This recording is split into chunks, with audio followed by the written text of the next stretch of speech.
Berdasarkan Undang-Undang Nomor 1 Tahun 2023 tentang Kitab Undang-Undang Hukum Pidana atau KUHP, aturan mengenai mabuk di muka umum diatur dalam pasal 316. KUHP ini mulai berlaku penuh sejak 2 Januari 2026.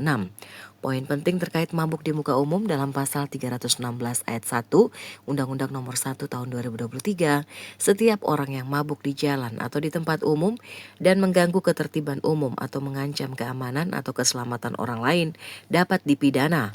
Pelaku dapat dikenakan denda maksimal 10 juta rupiah.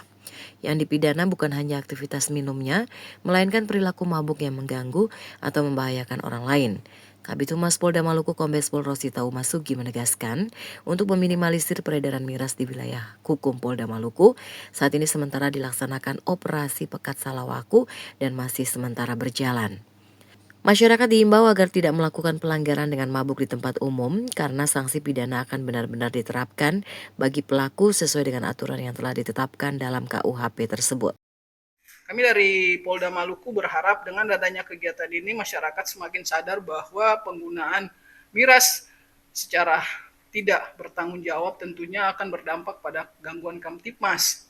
Dalam hal ini kita tahu bahwa saat ini ada pemberlakuan KUHP yang baru di mana mengkonsumsi miras di tempat umum tentunya ada sanksinya, denda sampai dengan 10 juta. Oleh karena itu kami menghimbau kepada masyarakat dan mengingat saat ini juga sudah akan memasuki bulan puasa.